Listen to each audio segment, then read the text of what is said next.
The sky split open like a torn sheet of metal. Bright lights, unnatural and sharp, poured through the clouds. Every television, every screen, every signal was hijacked. A voice, deep and metallic, spoke in 27 languages at once. "We are the Dominion fleet of the Zathari Empire. Surrender your planet or face extinction." On a dusty street in Arizona, an old man sipped his coffee and raised an eyebrow. "Damn kids and their alien prank calls," he muttered. But it wasn't a prank. The fleet hung in orbit, massive and silent, a wall of metal and death blocking out the stars. Earth's governments panicked. Military forces mobilized. World leaders scrambled for answers. The Vatican issued prayers. China readied nukes. America activated its Space Defense Command, a program so secret even the president had to Google it. But something strange happened. Instead of mass panic, riots, or global terror, the general response from the population, especially the men on the ground, was laughter. Not nervous laughter, not denial. Actual, unfiltered, belly-aching laughter. One clip went viral within minutes. A man in Detroit, wearing nothing but boxers and a beer hat, flipping off the alien ships and yelling, "Come down here, bitches! We got pit bulls and Bud Light!" Reddit exploded with memes. TikTok was flooded with parody videos of Zathari aliens getting whooped by middle-aged dads with lawn chairs. #number Welcome Zathari trended globally. It wasn't fear, it was defiance, wrapped in sarcasm and served with a side of dark humor. Commander Kelthax of the Zathari watched Earth's reaction from his flagship. His eyes, black and lidless, blinked slowly. "They're laughing." His communications officer, a junior Zathari barely past hatching age, hesitated. "It appears so, Commander. Our threats are being mocked, turned into entertainment." Kelthax stood, tall and lean, his armor reflecting the stars behind him. "That is not the reaction of a civilized species. That is madness." Another officer chimed in. "Perhaps they are too primitive to understand the gravity of our arrival?" "No," Kelthax said, narrowing his eyes. "They understand, and they don't care." Down on Earth, Colonel Jack Merrick stood on the roof of the Pentagon, hands in his pockets, chewing gum like he didn't have a care in the world. A lifetime soldier, scars on his knuckles and war in his bones, he'd seen enough to know one truth. Fear is power. But what he saw in the eyes of his men, and all over the internet, wasn't fear. It was something else. Resentment, amusement, and under it all, a smoldering hunger. "We ain't afraid of you," he muttered, staring at the ships overhead. "Not because we're stupid, but because we've already seen hell, and this ain't it." His phone buzzed, a text from an old war buddy. "They expect fear. Let's give them American chaos instead." Jack smiled. Far away in orbit, the Zathari prepared for their next phase. Standard procedure. A small-scale show of force. A city, perhaps. Destroyed from orbit to demonstrate capability. Classic psychological dominance. It worked on hundreds of worlds. But not here. Because they didn't understand Earth yet. They didn't understand the kind of people who found comedy in the face of death, who made jokes in foxholes, who turned mass invasions into stand-up routines. They didn't understand humans. But they were about to. 36 hours after the broadcast, the Zathari fleet moved into Phase 2, a standard protocol known across the galaxy as Demonstration of Absolute Dominance. For every species they had ever encountered, it worked flawlessly. The plan was simple. Erase a city. One strike. Quick, clean, total. No warnings, no discussions. The message would be clear: submit or vanish. Every civilization so far had chosen submission. The city selected was Johannesburg, not because it was strategic, not because it was a threat. It was chosen because it was loud, defiant, culturally rich, and globally visible. The Zathari algorithms had concluded that hitting such a center would break the morale of humans with maximum efficiency. They didn't factor in rage or trauma, or the way humans bottle pain until it explodes in the worst way imaginable. From orbit, the superweapon warmed up. The ship's hull glowed a faint blue as energy gathered from across space-time dimensions, funneled into a beam capable of turning solid rock into vapor. Zathari engineers boasted this weapon had reduced a planet's entire northern hemisphere into molten glass once. It never got to fire. Colonel Jack Merrick was already in the air by then, not with an army, not with a fleet. Just 3 modified Blackbird stealth crafts, flying so low under detection it looked like birds on radar. But they weren't carrying nukes. They carried payloads far more dangerous. Code. Earth had been preparing for war since the Cold War era, always imagining Russia, China, or some rogue nuclear state. But a few black-budget programs had been preparing for something else. Project Harpy, run out of a hidden facility in Nevada, had developed a virus, digital warfare designed not to destroy alien systems, but to confuse them, jam their protocols, muddle communications, turn every yes into a no, and every targeting sequence into a request for coffee. When the beam was about to fire, it simply didn't. The weapon turned inward, then back out, then asked for authorization from parent. Confusion spread across the Zathari command. Commander Kelthax stood before the holographic screen, watching his weapon disobey orders. "What is this?" he growled. "Sir," the engineer stammered, "we're being rerouted. Our system is experiencing a feedback loop from an unknown external signal. The code is laughing." Kelthax turned slowly. "Did you say the code is laughing?" "Yes, Commander. It repeats one phrase over and over. You ever been rickrolled?" There was silence on the bridge. Then static, then a grainy Earth voice, distorted but clear, echoed through their systems. "Never gonna give you up? Never gonna let you down?" The flagship's systems were hijacked. A meme, a 1980s song, an Earth joke weaponized into cyber infiltration. The Zathari had been rickrolled. Commander Kelthax crushed the edge of his console with one clawed hand. "Purge it! Wipe it from all systems!" "We can't, sir. It's everywhere. It's spreading faster than we can isolate it." Down on Earth, Jack Merrick watched from a secure military bunker in Virginia. He sipped black coffee, still in his flight suit, bruised from the high G maneuvering. But he was smiling. General Roth, a bull-necked bastard who looked like he hadn't smiled in a decade, turned to Jack and asked, "You really think memes are going to win us a war?" Jack didn't answer immediately. He looked at the monitors, footage of people in New York dancing in the streets under the glow of alien ships, kids in Seoul holding up signs saying, "Come get some," and a group of mechanics in rural Texas welding armor plates onto a school bus with the words "Galactic Welcome Wagon" painted in spray paint on the side. "No," Jack finally said, "but they'll buy us time and make them hesitate." General Roth folded his arms. "We need to hit them, hard. Show them this rock bites back." "We will," Jack said, "but we hit smart, not just hard." Up in orbit, Zathari morale cracked. Not from casualties. They'd suffered none. Not from damage. Earth had done little. But it was the unpredictability, the insanity. Commander Kelthax knew control. He understood discipline, fear, submission. But Earth wasn't responding with any of those. It was responding like an animal that didn't know how to die properly, like it had seen too much, lost too much, and now had nothing left to give but defiance. "We underestimated them," he admitted quietly. He called an emergency war council. Dozens of fleet captains gathered in the chamber, each projecting from their own ships. The debate was bitter. "They are primitive," one captain argued.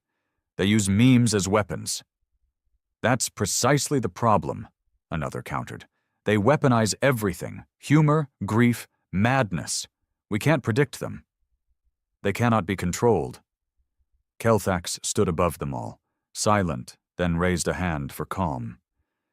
This planet is not like the others. They don't break the same way. They don't beg. They provoke. They taunt. They laugh. He paused, then said what no Zathari leader had said in centuries. We may need to retreat and re-strategize.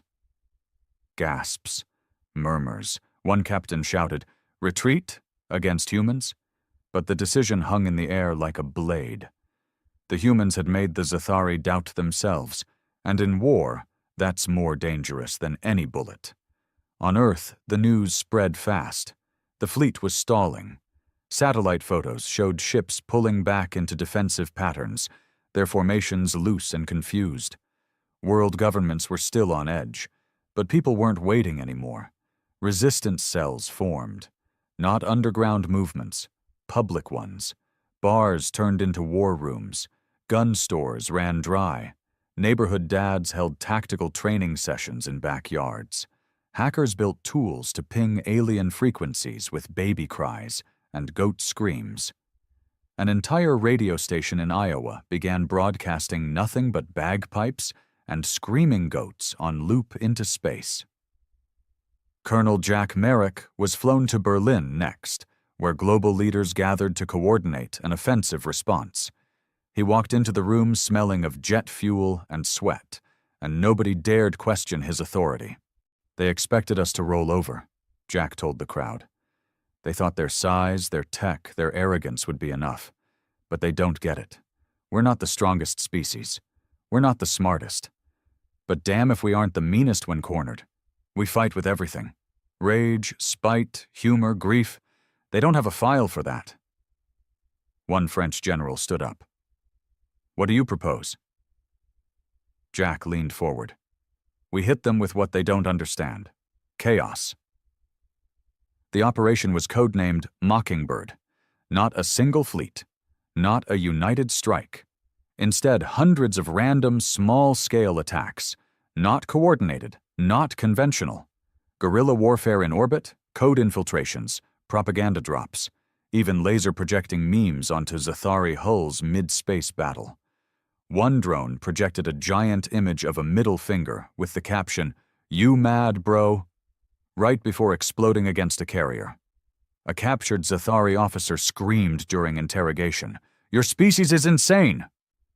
And maybe he was right. Maybe that's what made humans so terrifying. Not power, not numbers, but the refusal to ever behave the way you expect.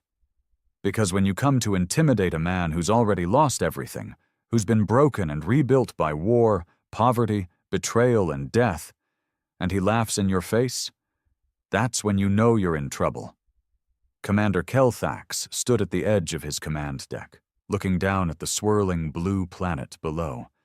He clenched his fists, claws digging into his palm. "They're not soldiers," he whispered. "They're demons in skin." He thought of retreating again. But deep inside, something darker stirred. He wasn't just going to destroy Earth now, he was going to break it. No more warnings, no more tactics, just raw, burning annihilation. What he didn't realize is that the moment he chose that path, Earth had already won. Because once you decide to fight a people who laugh at genocide with middle fingers and memes, you've already stepped into their world. And in that world, madness reigns. Commander Kelthax no longer cared about protocols. No more war councils. No more measured strategies. The humans had made him look like a fool before the entire empire, and that could not go unanswered. He wanted Earth reduced to ash. The command went out. Planetary sterilization. It was a war crime by galactic standards. But Kelthax didn't care about laws anymore. He didn't care about optics or strategy. He wanted humanity to suffer, to beg for mercy. The fleet aligned.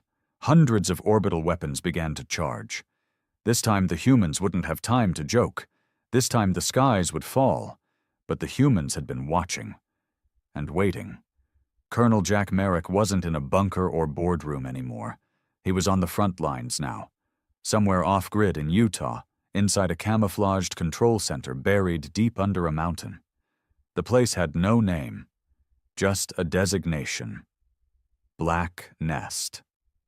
Jack stood before a wall of screens, each one showing a different angle of the approaching fleet.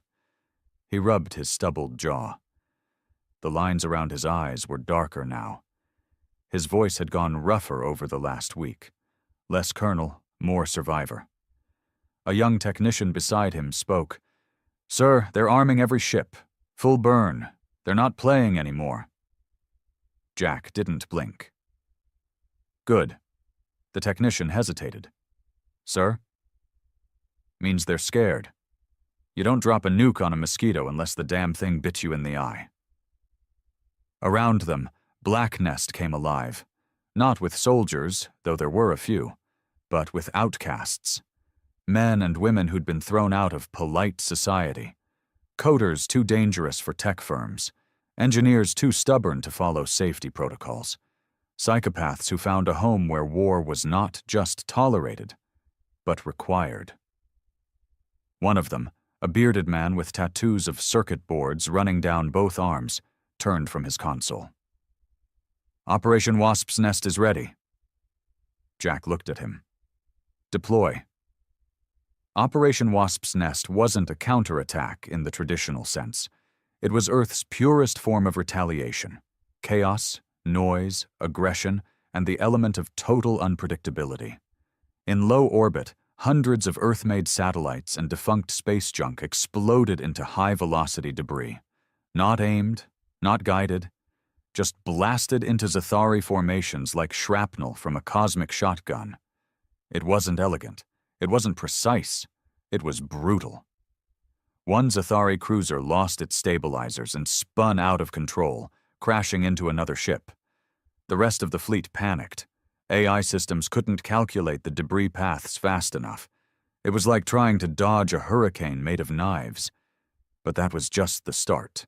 From Black Nest, Earth's rogue hacker squads launched a digital storm, code viruses mimicking Zathari software, but warped, looped to turn commands into nonsense, drain power cells, and flood ship communications with Earth's most vile online content.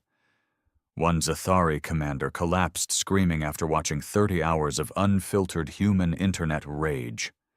They didn't understand the horror of Reddit until it was in their minds. They didn't understand fortune. They sure as hell didn't understand Florida Man. Kelthax roared from the bridge of his ship as lights flickered and systems glitched. One screen showed a dancing cat with a Pop-Tart body. Another displayed a man eating cereal while his house burned down. Messages blinked. "Welcome to Earth. Population, fuck around and find out." He grabbed his lead technician by the throat. "Shut it down." "We're trying, Commander. The signal keeps mutating. Every fix spawns 3 more issues." Kelthax threw the corpse aside. He looked at Earth again. Not with fear. With hatred. "Prepare the core cannon." The crew froze. "But Commander, that weapon will rupture their atmosphere. It'll—" "I said prepare it!" The Zathari flagship opened its maw. The core cannon had only ever been fired twice in history. Both times it had sterilized continents. It was a last resort, a forbidden relic from the early days of the Empire. Kelthax didn't care. Down on Earth, Jack Merrick received the signal. His team decrypted the frequency. It was real. "They're prepping the core cannon," a woman whispered. Jack stood still, staring at the screen. "They're going to try and burn the air right out of the sky." Silence fell. Then Jack nodded. "Time to bring in the mad dog." There were names spoken only in hushed tones in the military, legends whispered in bars, never officially recognized. One of them was Marcus Mad Dog Rain. A dishonorably discharged ex-pilot, Rain had a record of insubordination, reckless flying, and a kill count that shouldn't have been possible. He was last seen flying prototype spacecraft in the Mojave, until he disappeared. Jack had found him, hidden in a trailer half drunk, half mad, building weapons from scrap. "You still fly?" Jack had asked him weeks ago. Rain had grinned with bloodshot eyes.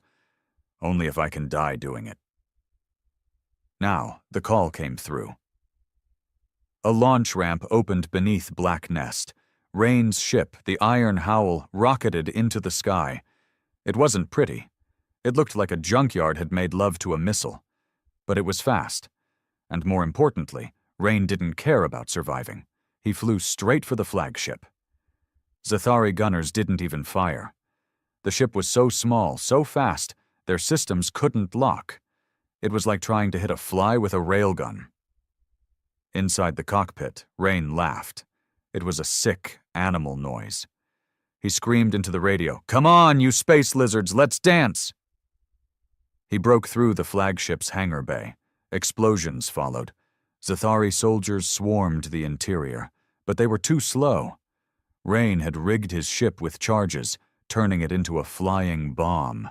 He bailed out mid-flight, crashed through a window, landed on the deck like a wild beast. He pulled out 2 plasma pistols, Earth-modified, and screamed, "Welcome to Planet Crazy!" The flagship erupted in chaos. Rain fought like a man who had already died years ago. Meanwhile, Jack watched from Black Nest. "He's in." General Roth's voice came through a secure channel. "Are you serious? You sent Rain? He's a lunatic." Jack grinned. "Exactly."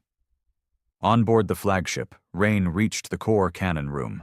It was sealed tight. No codes, no override. So he strapped charges to the door and kicked back, lighting a cigarette as the timer ticked down. When it blew, he walked through the smoke like the devil himself, bleeding, laughing, limping, but still moving. He threw a grenade into the core controls. The cannon began to overload. Kelthax felt the ship tremble. "Number no, shut it down!" But it was too late. The cannon exploded inward, ripping through the flagship's underbelly. A chain reaction followed. Fire bloomed in orbit. The flagship broke apart in 3 loud cracks that echoed through the void.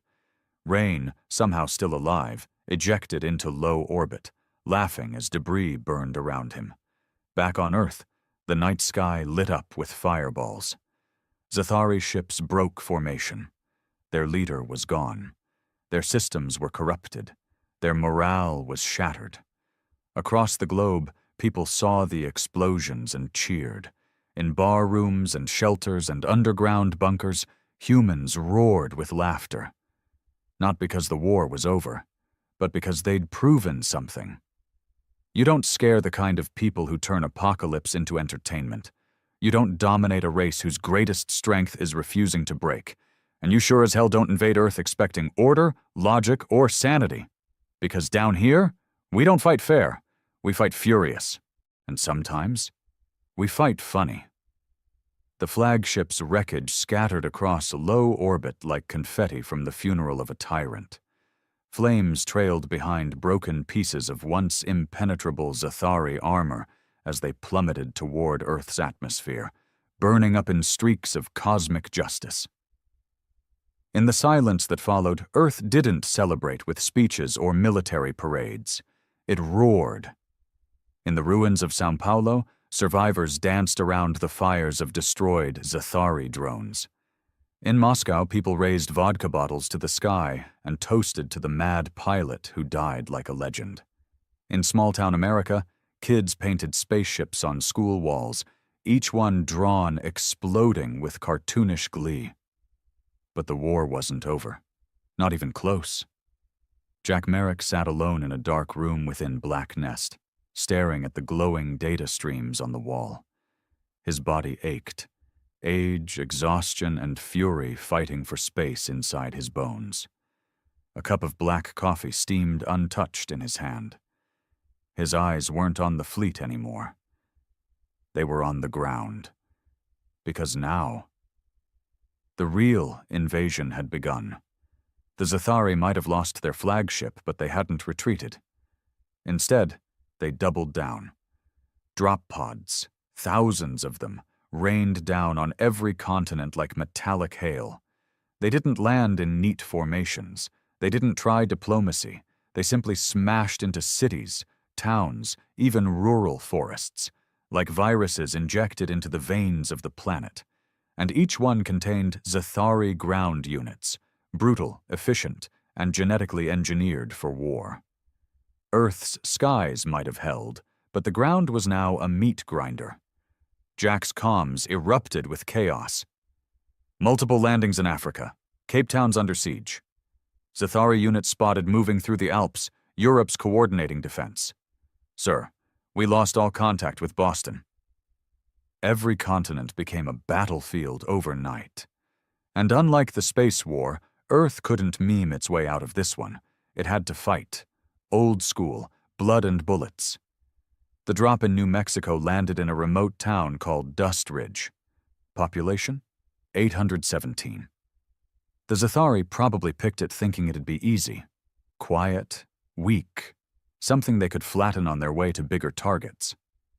They didn't know Dust Ridge had a bar called the Scorched Boot, and in that bar was a man named Hank Grady, Vietnam vet, ex-bounty hunter, known for punching out a bear once in Alaska after the bastard bit his dog. He'd been sitting in that bar when the drop pod smashed through Main Street. Everyone ran. Hank stood. He poured one last whiskey, took one last sip, then walked out into the dust with a sawed-off in each hand.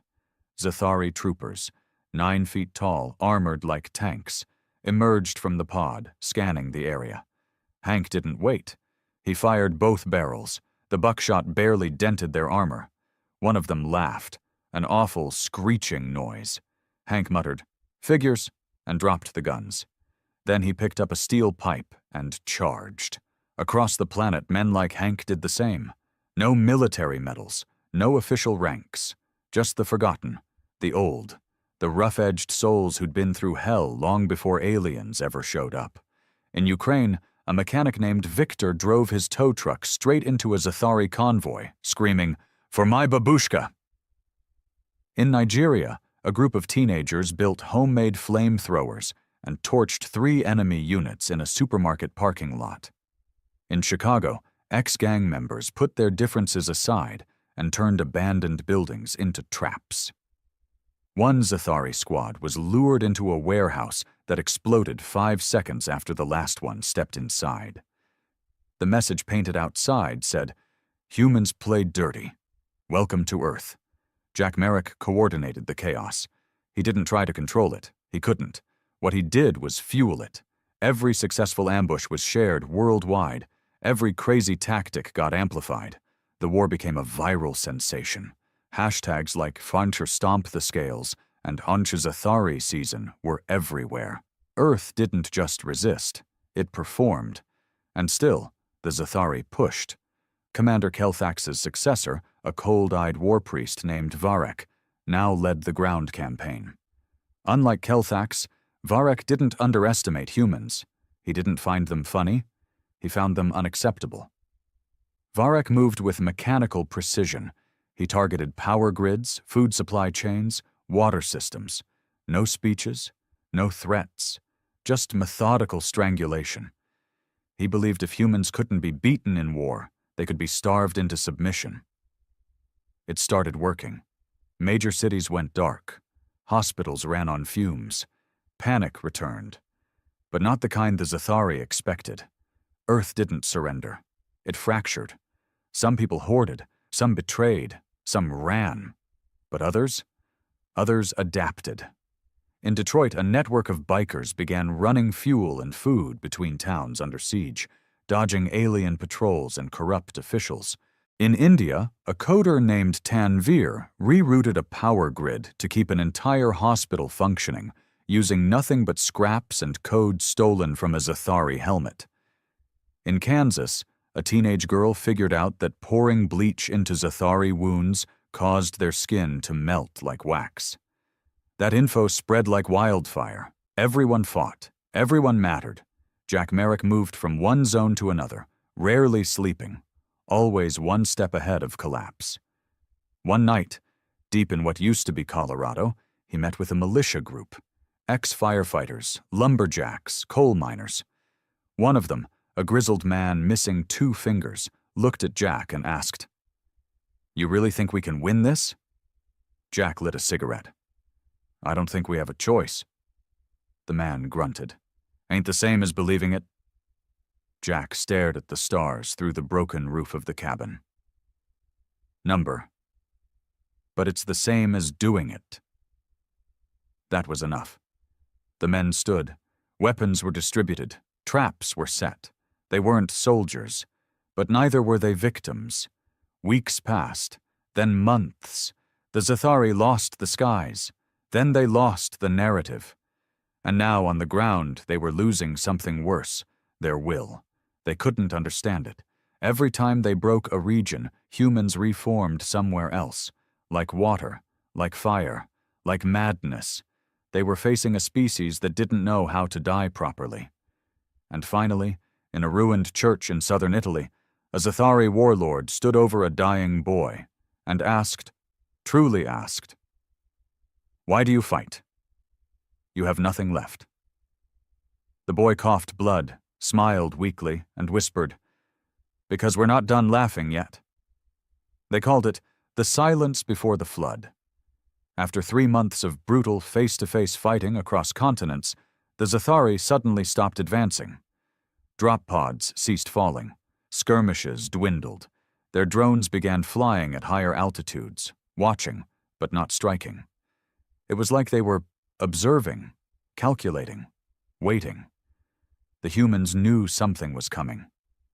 Jack Merrick sat inside a bullet-scarred safe house in former Missouri, one hand gripping a blood-stained map, the other pressed to his headset. Outside, resistance fighters patrolled trenches carved into the sides of highways. Kids with rifles stood beside war veterans with missing limbs. Dogs carried med kits on their backs. Inside, Jack's voice was low, tired, and hard. "We need to prepare for a reset." On the other end of the line, a resistance leader in Australia replied, "What kind?" Jack didn't hesitate. Mass extinction. Because that's what he felt in his gut. The Zathari had tested Earth, laughed at it, fought it, lost pride, soldiers, and ships. And now they wanted a conclusion, not a victory, not domination, a purge. It began with the skies turning red. People thought it was an aurora at first, but the red wasn't natural. It wasn't beautiful. It bled from the clouds like a wound, turning day into a permanent sunset. Then came the noise. A low hum, deep and primal, vibrating through bones and buildings. It made people nauseous. Animals ran. Birds died mid-flight. Old radios caught fragments of Zathari language, pulsing words like commands broadcast directly into the air. Then came the deaths. Not from weapons, from silence. Entire towns gone. No explosions, no screams, just missing, like they'd blinked out of existence. One by one they vanished.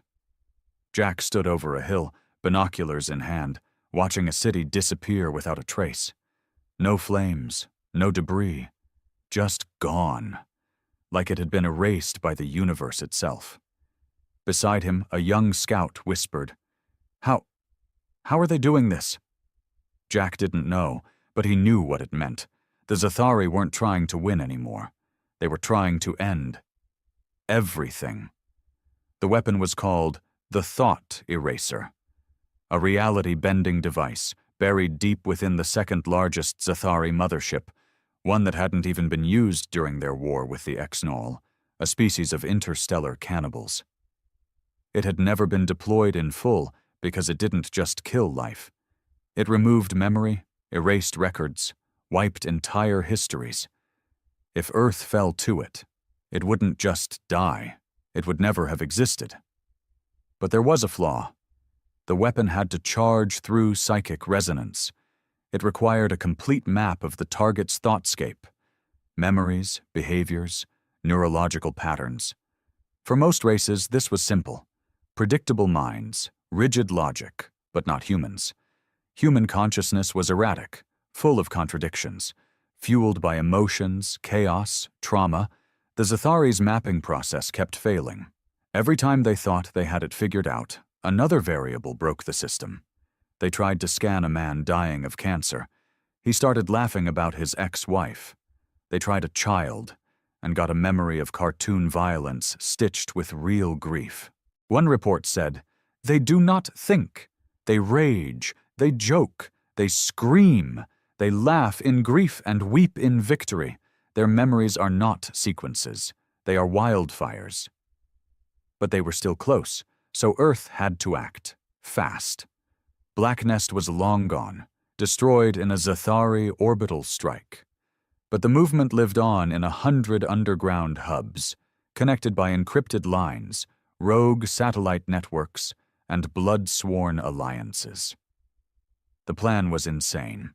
As usual, infiltrate the mothership, destroy the weapon. Not with nukes, with thought.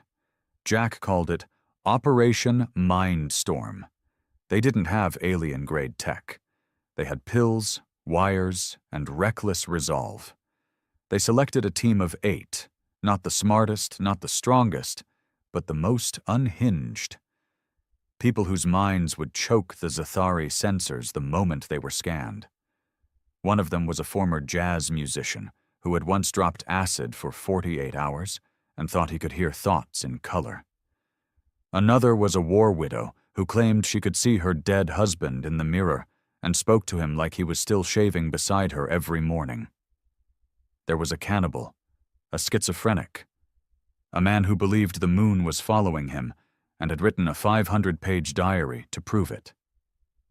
And then there was Jack. He wasn't insane, but he was the kind of man who stared at madness long enough that it started blinking first. The insertion craft was barely more than a rocket with a steering wheel. They called it the Hell Spit. Jack rode it with his team, helmets sealed, adrenaline rising. As they rose through the last layer of atmosphere, one of the team members, the jazz guy, started humming a funeral song. Jack didn't stop him.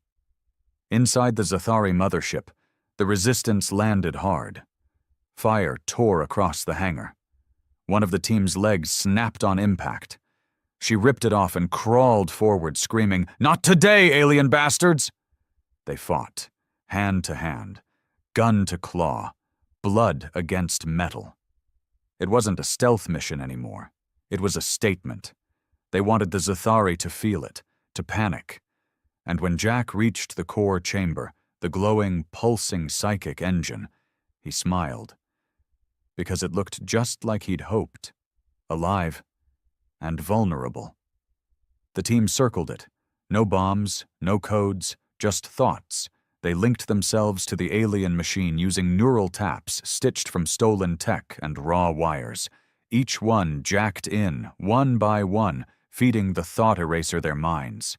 And Earth poured in, not logic, pain, broken childhoods, funerals and lost dogs, lovers who cheated, memories of hunger, of laughing in courtrooms where justice never came, of burying children and marching into war anyway.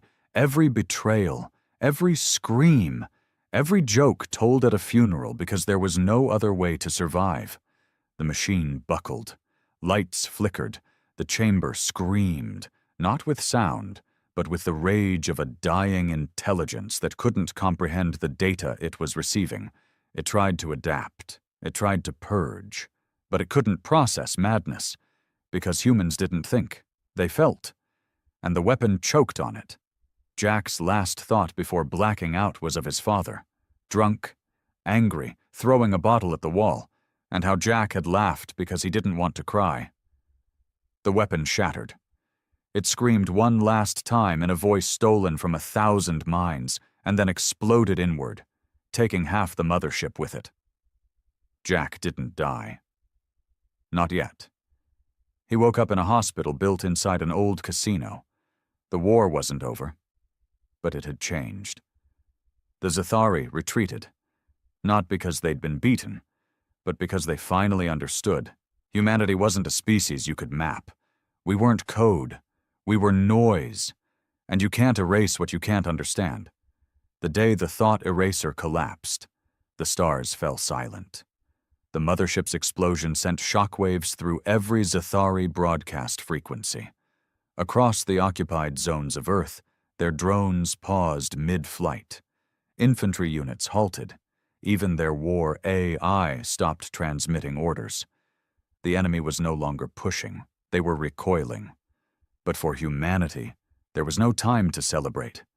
The cost had already been carved into the ground. The United States was split down the middle like an open wound. China had become a maze of craters and electrical storms, the fallout of scorched alien counterattacks. Africa had seen entire cities vanish, wiped from record and memory by early-stage thought eraser tests.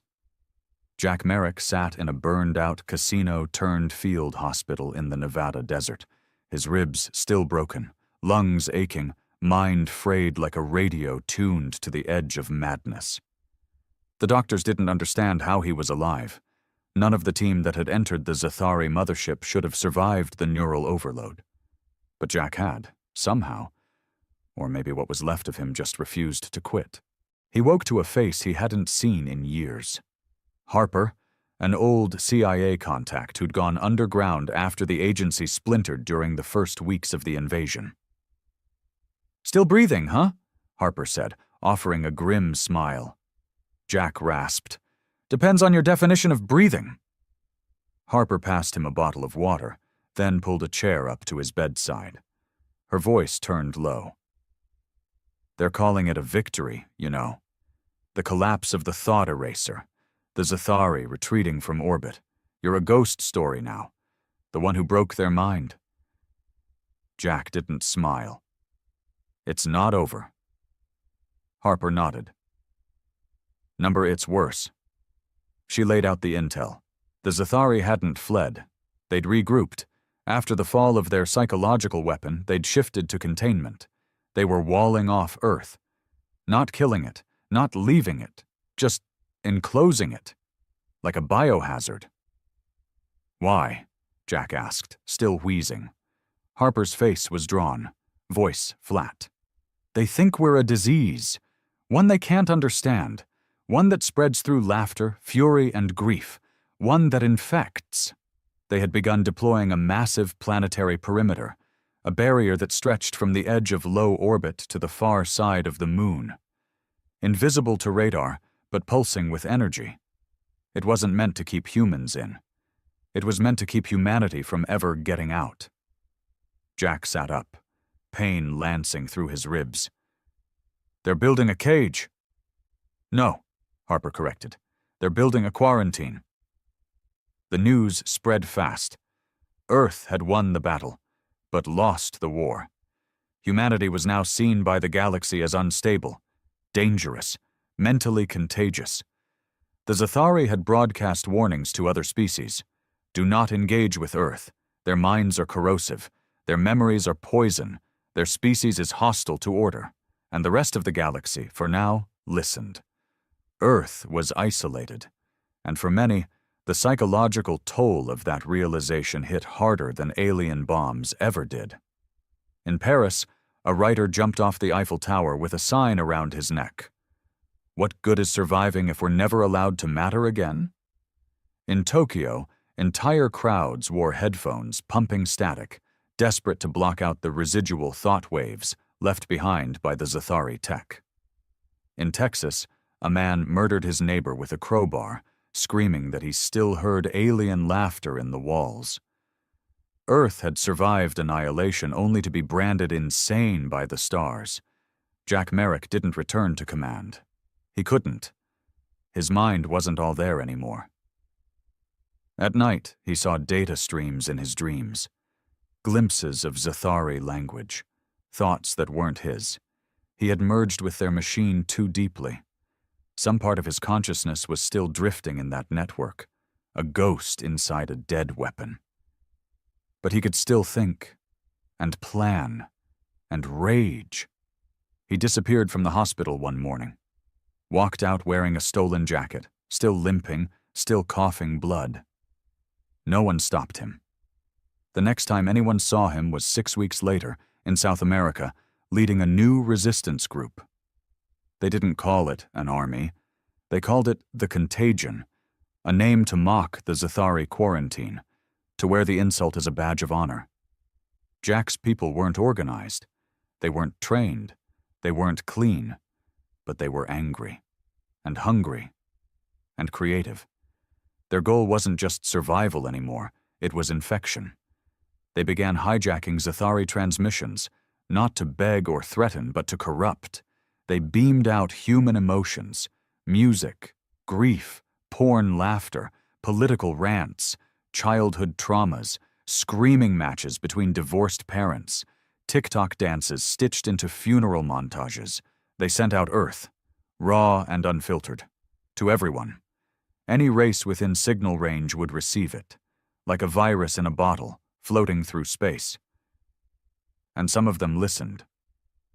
One Zathari ship, orbiting Jupiter as a monitoring vessel, intercepted a rogue Contagion broadcast.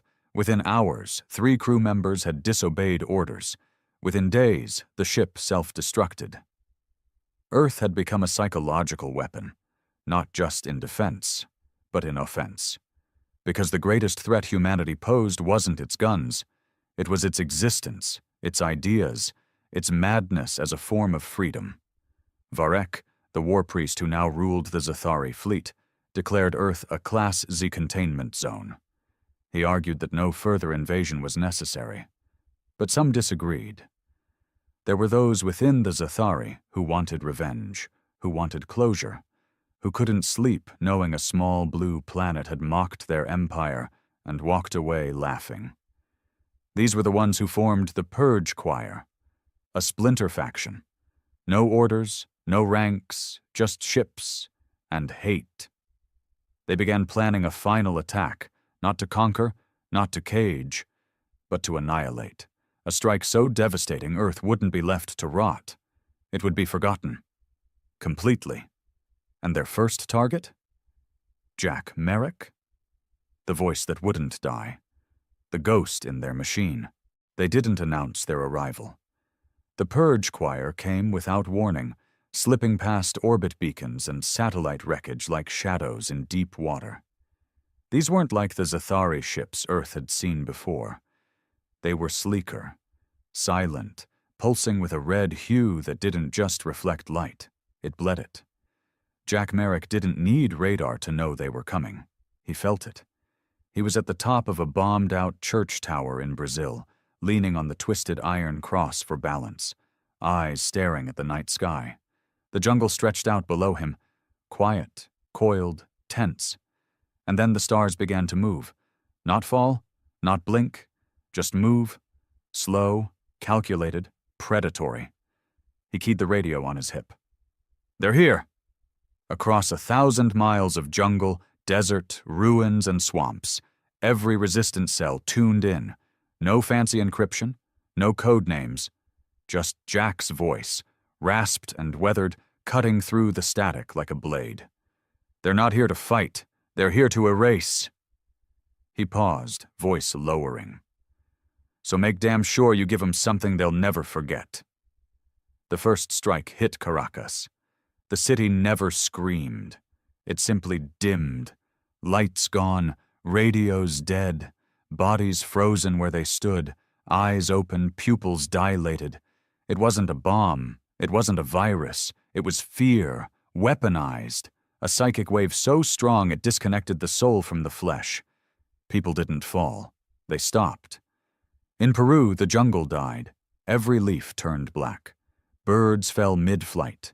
Animals tore their own skin apart trying to flee from a presence they couldn't see. By dawn, it wasn't war. It was extinction in slow motion. And Earth was losing. Not because it lacked weapons, but because no one could aim when your brain was unraveling inside your skull. The Purge Choir didn't even deploy troops. They just hovered, like judgment given form, and watched the world unravel itself. Jack Merrick didn't fall back. He climbed down the church, coughing blood, vision swimming, head pounding with pressure that felt like his brain was trying to boil. Harper met him at the base. She was thinner now, meaner, scar across her cheek from the last Zathari drone strike. "You can't fight this," she said. "This isn't a battle. It's a damn exorcism." Jack staggered forward. "Then we become the demon they can't burn." She stared at him.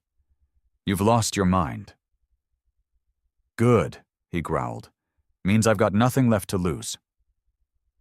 He looked to the jungle beyond. The last operating contagion broadcast tower sat there, half covered in vines, its antenna crooked but functional. They could run, or they could broadcast. Jack chose the second. He called it Operation Spite.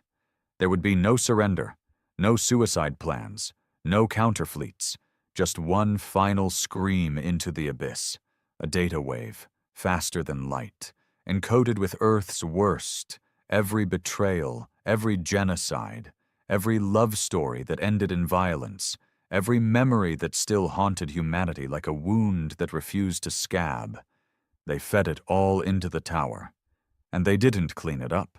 They didn't sanitize it. No triumph. No redemption arcs. Just the raw, bleeding core of the species. United States, as we really were. They hooked Jack into the system. His brain would carry the charge. His mind, already half infected with Zathari tech, would be the ignition point. Doctors begged him not to. Harper begged him not to. But Jack looked at the last working mirror in the bunker and said, "They want us forgotten? Then they'll remember this scream forever." He laid down on the table, electrodes in his skull, blood dripping from his nose. A priest stood in the corner, not to offer prayers, but to record them. As the purge choir descended over the Amazon, ready to detonate their final pulse, the tower in the jungle lit up. One red flash, one deafening surge. And the signal launched. The Zathari ships froze, sensors overwhelmed, AI cores rupturing, emotions they didn't even have flooding in. Shame, lust, rage, failure, love, addiction, suicide, memory. All of it screaming into their hive minds like a plague of voices shouting at once, "Remember us!" One ship turned on another. Cannons fired without orders, a psychic meltdown so massive it looped back into their own fleet. Their purge weapon, ready to discharge, shorted out in mid-charge and exploded inside its own casing. The sky over the Amazon didn't just flash. It bled. One ship fell into the sea off the coast of Chile. Another crashed into the Andes. 3 vanished entirely, either cloaked or dead in orbit. Earth didn't cheer. It collapsed. But it collapsed with middle fingers pointed at the stars. Jack Merrick didn't die. Not technically. His body went limp. His brain shut down. He stopped breathing for 11 minutes. But then his fingers twitched. Then his eyes blinked. And he whispered, "Was that loud enough?" The Zathari called off the purge choir missions. Not because of losses, but because the signal spread. One of their relay ships caught the human scream and relayed it into deep space before it realized what it was doing. Other species heard it, and for the first time, they didn't fear Earth. They understood it, not admired, not welcomed, but understood. A planet where madness had meaning, a species that bled stories, that weaponized memory, that laughed while burning. Jack Merrick's name became a virus across the stars, not a hero, not a villain, just a man too broken to stop screaming. And they say that even now, if you tune to the right frequency at night, you can still hear him laughing in the static. It ended not with parades, medals, or televised speeches. It ended in silence. A silence that stretched across galaxies, thick and choking. The kind of silence that comes after something sacred and terrible has been witnessed. Something that stains memory and soul alike. The Zathari left Earth's orbit entirely 3 weeks after the collapse of the purge choir. They didn't send ambassadors. They didn't issue apologies. They didn't return fire. They simply vanished, retreated beyond the rim of human knowledge, sealing off their wormholes behind them like a wounded animal crawling into a cave to die. For the first time in human history, the sky was empty, and Earth didn't trust it. Jack Merrick never fully recovered. His body moved, his voice rasped, his eyes opened, but something behind them had stayed inside the machine, inside the scream he'd fed into the stars. He spent his days wandering the jungles near the ruined broadcast tower, talking to people who weren't there, and muttering lines that sounded like poems until you listened close and realized they were battle reports twisted into lullabies. Harper stayed near him, not out of loyalty, not out of duty, but because somewhere in all that madness, she found a thread of truth that kept her breathing. "Do you know what you are to them?" she asked him once, sitting beside a small fire under the ruined canopy of leaves scorched by alien heat. Jack stared into the flame. "A virus."